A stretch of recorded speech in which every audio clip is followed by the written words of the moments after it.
Good morning students. हम अपनी MSc final की प्रैक्टिकल की इस नेक्स्ट ई क्लास में आज हम एक्सपेरिमेंट 9 जो करने जा रहे हैं या जिसके बारे में हम बात कर रहे हैं उसमें हमें करना है, हमारा जो ऑब्जेक्ट है या जो हमारे एक्सपेरिमेंट है वो है to determine the nickel and zinc gravimetrically and also determine the strength of copper volumetrically. मतलब हमें दोनों काम करना है इसमें, ग्रेविमेट्रिकली भी और वॉल्यूमेट्रिकली भी। तो ग्रेविमेट्रिकली तो हमें करना है determine the nickel and zinc, ये हमें ग्रेविमेट्रिकली करना है, और स्ट्रेंथ ऑफ कॉपर हमें करना है वॉल्यूमेट्रिकली। तो इसके लिए जो हमें सोल्यूशन बनाने हैं उसमें है, first one is N/25 copper sulphate solution बनाना है। उसके बाद हमें सोडियम थायोसल्फेट या हाइपो सोल्यूशन लेना है। उसके बाद थर्ड वन जो हमें चाहिए वो stock solution of copper sulphate चाहिए। Next one is zinc oxide ZnO का सोल्यूशन। और last one is take 40 ml of each of above solution in 250 ml volumetrically flask and rest is made up by adding distilled water. 50 ml of this solution is taken for gravimetrically analysis. And जो इसकी preparation, इसकी जो reactions हैं उसमें reactions में जो इसका reaction principal होगा वो होगा, फर्स्ट वन कॉपर सल्फेट और KI सोल्यूशन की जो रिएक्शन होगी तो उसमें होगा twice CuSO4 0.5H2O plus 4Ki, it gives K2SO4 Cu2I2 plus I2 and 5H2O, and copper plus 2 ion is it plus 4I, it gives Cu2I2 plus I2, and I2 plus twice Na2S2O3, it gives twice NaI plus Na2S4O6, and last one is I2 plus 2S2O3 minus 6 ion, it gives twice I ion plus S4O6O minus 2 ion. इनकी जो reactions होगी principal उसका ये होगा। उसके बाद जो हमें इसका प्रोसीजर होगा, सबसे पहले प्रोसीजर इसको हमें दोनों तरह से करना है, वॉल्यूमेट्रिकली भी और ग्रेविमेट्रिकली भी। तो वॉल्यूमेट्रिकली अगर हम बात करें तो वॉल्यूमेट्रिकली एनालिसिस के लिए एस्टिमेशन ऑफ कॉपर, उसको हमें सबसे पहले स्टैंडर्डाइजेशन ऑफ हाइपो सोल्यूशन करना होगा। तो this is done by titrating of the hypo solution again copper sulphate solution known. तो इसको हमें इसकी टाइट्रेशन के द्वारा इसको हमें स्टैंडर्डाइज करना है सबसे पहले। उसके बाद में हमें volumetrically analysis of copper sulphate unknown के साथ में करके हमें इसको टाइट्रेट करना है और उसको copper sulphate versus hypo titration हमें करनी है। इसके लिए हमें 10 ml of copper sulphate is taken in the titration flask and hypo solution in the burette. Now 5 ml of 10% KI solution is added dropwise till the dark yellow colorization of sodium appears. Addition of hypo solution from the burette in continuously and higher yellow color is obtained, then starch is added as an indicator. हमें जो starch add करना है वो क्यों करना है, वो हम स्टार्च को एज ए इंडिकेटर यूज़ करते हैं। And again filtered the solution become colourless. All the readings of the burettes are noted.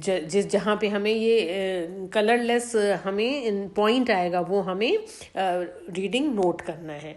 और next is removal of copper from the solution. तो 500 ml of a known solution is taken in a beaker, then in a beaker 2.3 ml of concentrate HCl is added and 30 to 40 ml of freshly prepared sulphuric acid solution.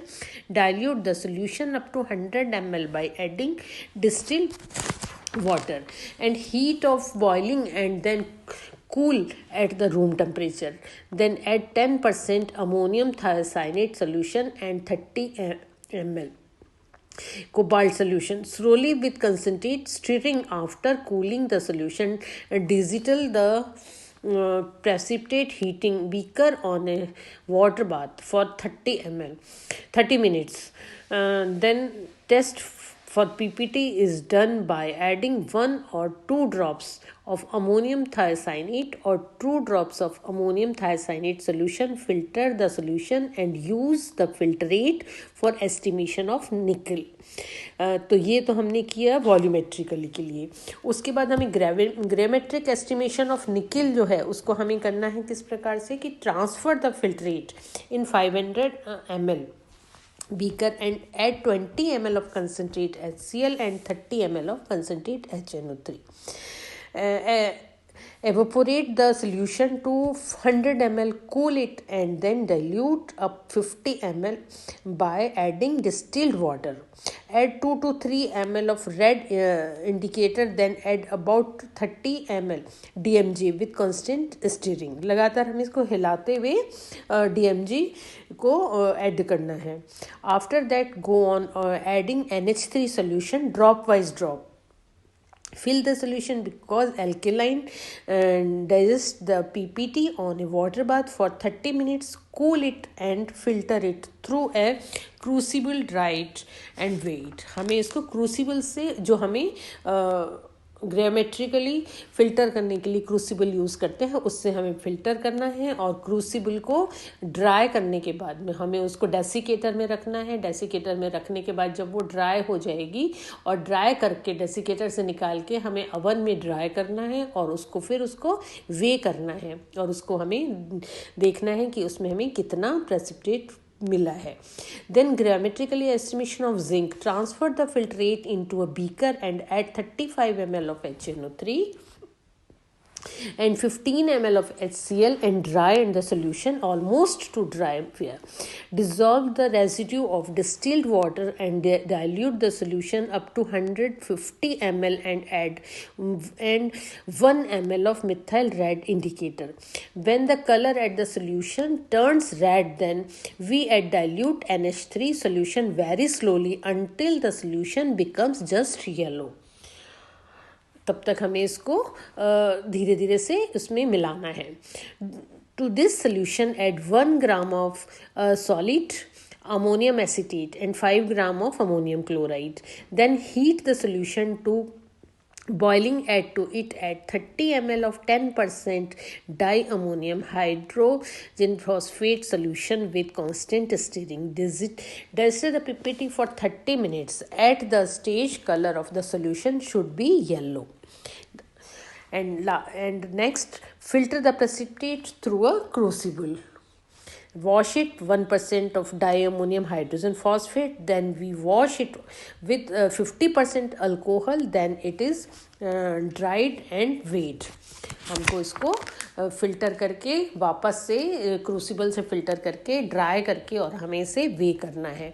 Last में अगर हम इसका फिर result देखें तो result में हमें क्या क्या जो हमें हमारा एक्सपेरिमेंट था हमें क्या क्या देखना है कि क्या स्ट्रेंथ ऑफ कॉपर आयन ये हमें वॉल्यूमेट्रिकली निकालनी है जो लगभग 15 और 16 के बीच में आएगा. 15 ग्राम पर लीटर.